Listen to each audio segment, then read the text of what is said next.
Hello everyone, welcome to English Sorted Classes. Exercise 18. Get ready for the dictation. Start. I was anxious for a long time to come to Bombay, but there were so many problems to tackle that I was not able to do so till 4 days ago. Bombay has always a soft corner in my heart because it has given a lead to the rest of India for many decades, and I hope it will continue to do so.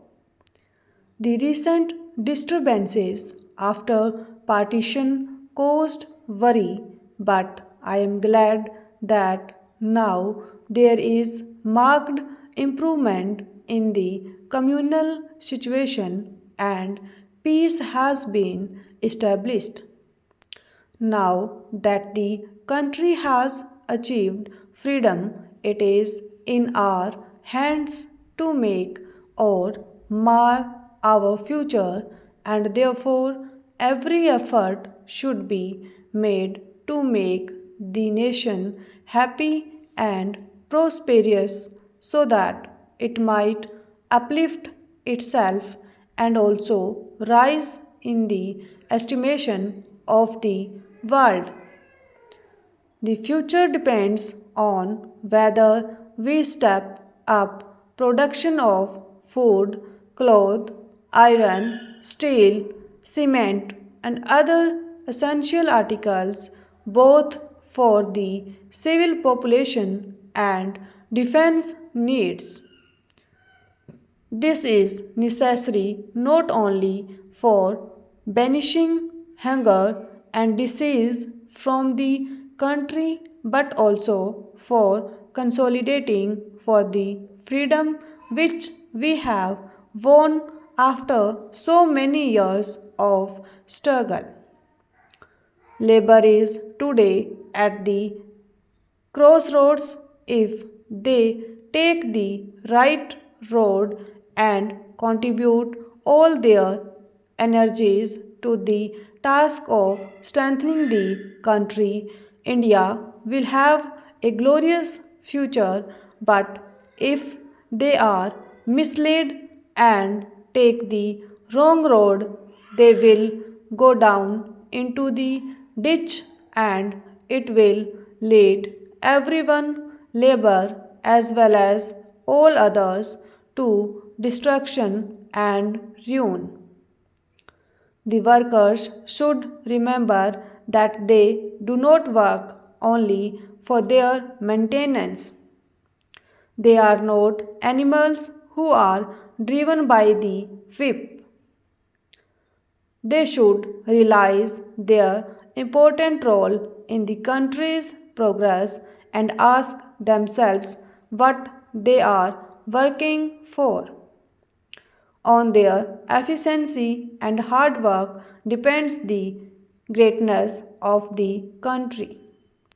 They should realize the effects of their action on crowds of semi starved and meagerly clothed countrymen in the villages.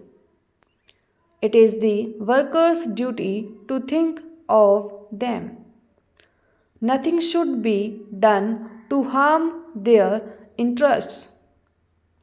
When the socialist young men called for a token strike, the result was a tremendous loss in wages and production. To an average worker, it meant a day's holiday and the loss of 1 day's wage.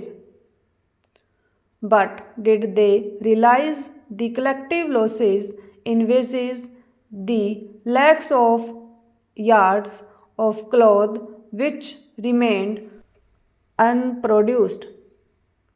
There is shortage of much needed essential goods.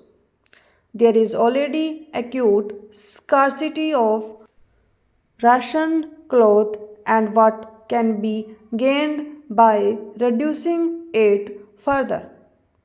True leadership lies in convincing labor what it should stand by the nation and deliver the foods and not in destructive efforts to assert their leadership. The recent 3-year industrial truce agreed upon in Delhi was meant for undertaking an all out industrial drive for making India strong and prosperous. Pandit Nehru's fervent broadcast appeal the previous day also called upon them to avoid strikes at all costs. The Port Trust workers' strike in Bombay is an illustration of the utter fatality of such strike prompted by reckless leadership.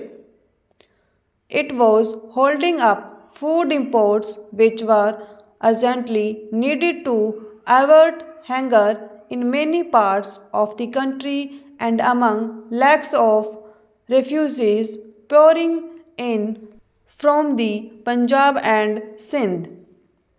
This was government work where the profit motive was not involved, unlike in the case of private enterprise. Consequently, in the interests of our own people, army units had to be employed and the full responsibility for unemployment of these laborers rested squarely on irresponsible leaders.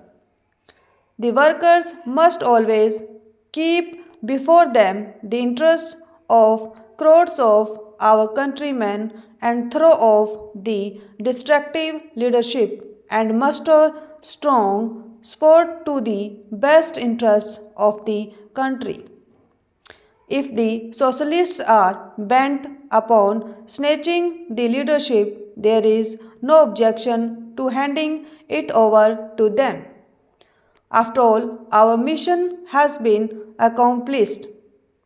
We do not want to hand over a ruined concern but a going concern for constructive progress, not for wrecking the future of the country.